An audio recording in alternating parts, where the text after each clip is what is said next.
So, 5 days before season 1.5 ends, I finally reached Grandmaster.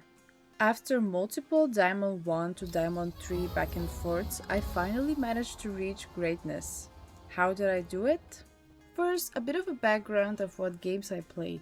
I never played competitive Overwatch like most people who climb ranks easily here. The shooter I played for quite some time was Valorant, where I peaked only Diamond 2. I was really satisfied and proud at that time since I never reached Diamond rank in a competitive game, so it was a big deal for me. Fast forward December 2024, Marvel dropped and I initially didn't download it because I thought it's a game which only Marvel fans would appreciate. But then I joined a random stream and saw that it looks like Overwatch and it looks actually fun. So I decided to try it out.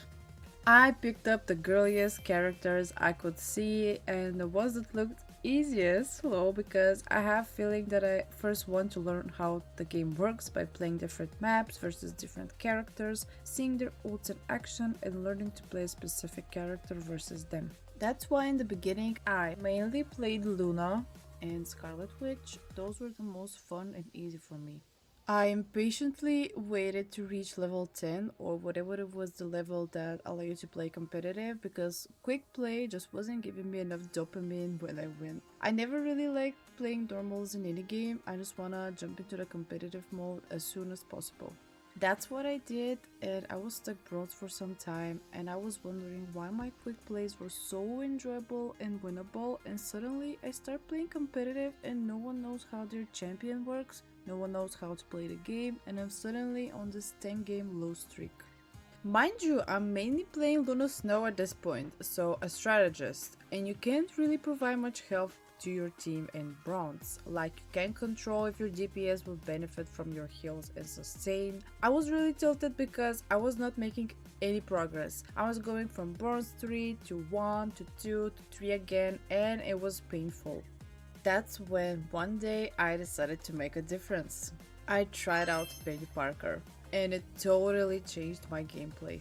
I climbed to gold in such a quick time. It was almost unbelievable because I usually would expect months or weeks, but I got it in a matter of a week probably. Why I think Penny worked so well for me and why it may work for you too. So Penny is a vanguard tank, whatever you prefer to call it, but she also has pretty big damage and control abilities. Her primary fire is nice, but her mines make a ton of her damage. If you consistently use them while fighting, you contribute to the overall damage of your team a lot. Also, in lower divisions, I noticed no one really wanted to play tank.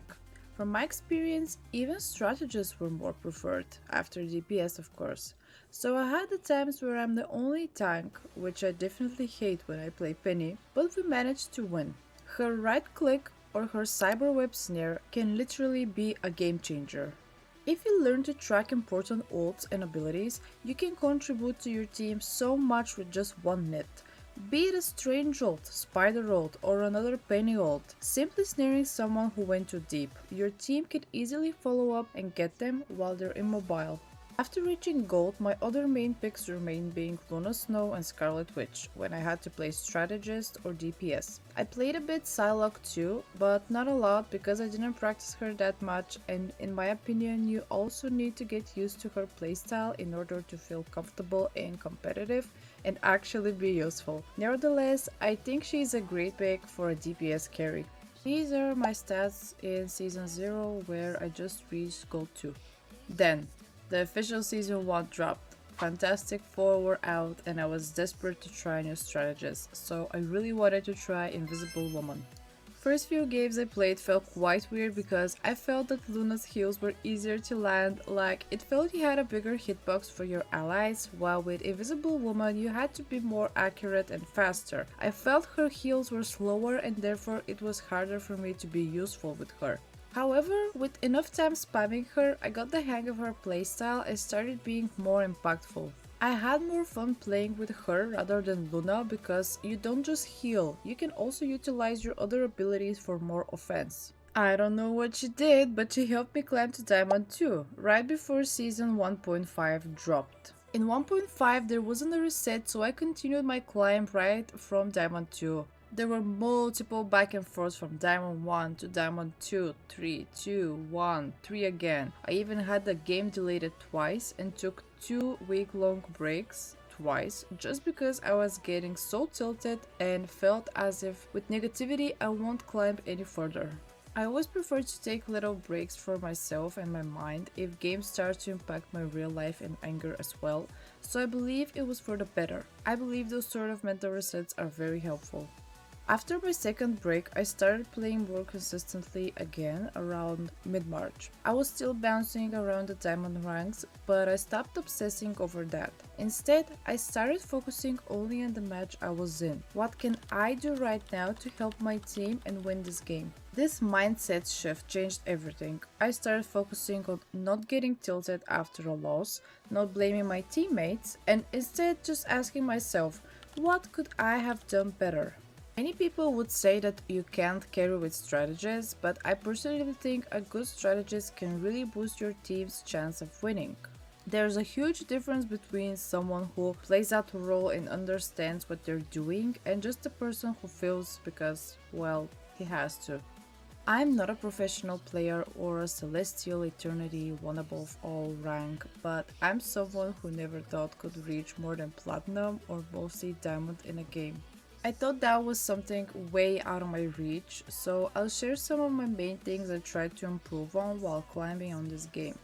My tips and opinions are 1000% my own, might not work for you, but this is what I gathered from my 220 hours experience since the game has been out and are true for myself. Master your role, but stay flexible. In my opinion, it's absolutely essential to be truly confident with at least one or two champions in each role. Know their ins and outs, their strengths, weaknesses, and how they interact with other champions, so you're ready for any situation that might come up. That said, I've been dropped into lobbies where 4 people instantly lock or hover strategists, and of course, duelists as well. And let's be honest, those team comps rarely work. Like I mentioned earlier, I didn't just install lock and only play strategists every single game. Before I started queuing up strictly for competitive, I made it a goal for myself to learn at least one champion from every role so I feel confident stepping up when needed. There were even games where I had to fill as a duelist. Super rare, but yeah, it happened. And I've played matches that I truly believe could have been wins if someone had just been the bigger person and swapped roles. On the flip side, I've also had games where someone did swap and we clutched the win. I'm not saying you always have to be the nicer person and give up your preferred role, but having a situational pick for each role can seriously make a difference. Now, when it comes to playing multiple champions in competitive, I'm not really a fan. At least for me, I need to really know my champion. Like I said, master their full kit, their playstyle, positioning, everything. And honestly, you only get that kind of comfort by playing them a lot. I'm not saying you have to be a one trick, but I do believe that putting significant time into one or two characters gives you a much deeper understanding and better performance with them, rather than being kinda average across, say, 7 different champions. Sure, I get that it can feel repetitive, but I find ways to keep it fun. And for me, winning is always more fun anyway, and winning usually starts with knowing your champion like the back of your hand. Tracking enemy ults and using yours wisely. Always keep track of when a strange ult might be ready, or when a Punisher or Storm ult could drop at any moment. Most strategists' ultimates are literally game changers. The way you use and time your ult can save a fight or cost you the match. Healing ults aren't just for boosting your team, they're also a clutch way to counter enemy ultimates, especially the high damage DPS ones. So once your ult is up, hit tab and take a mental note of which enemy ults have already been used. For the ones that haven't, think about which ones are the scariest and position yourself accordingly so you can try countering them. Stay at a safe distance from the biggest threats, close enough to support your team, but far enough that you don't get deleted in the opening burst. Your goal is to always be ready, to react, to protect, and to turn the tide when it matters the most. Positioning based on map, situation, and team composition. Positioning as a strategist really depends on the map, the situation, and your team comp. You're not like Psylocke, you can't go off on your own, but that doesn't mean you have to stick to your team like glue either. The key is finding that sweet spot, close enough to support your teammates, but far enough to avoid becoming an easy target. Look for choke points or side angles on the map where you can stay just slightly split from the group. This way you're still in range to heal and support, but you're also forcing enemies to be aware of another angle, making it harder for them to engage cleanly. Stacked teams are easy to wipe out, so don't be afraid to spread out a little, as long as you're not isolating yourself. Ideally, you want a position that lets you play both offense and defense while staying safe. And always be aware of flanking threats. If an enemy sees you as a free pick, they will try to dive and separate you from your team. So be smart, stay connected, and keep your positioning based on how the fight is unfolding. So yeah, at the end of the day, playing Strategist or honestly any role isn't just about picking the right character. It's about adapting, learning, and being smart about how you move and support your team. Mastering a champion, knowing when to flex, and positioning accordingly. It all adds up. Marvel Rivals is relatively new and I'm still learning every game too. But if anything I said helps you think differently or improve just a little bit, then hey, guess we're both leveling up.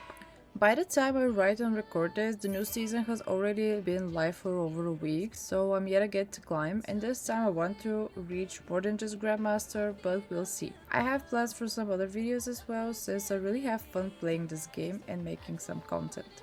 If you liked the video, let me know in the comments which role or champion helped you climb the most. And until next time, play smart, support harder, and keep climbing.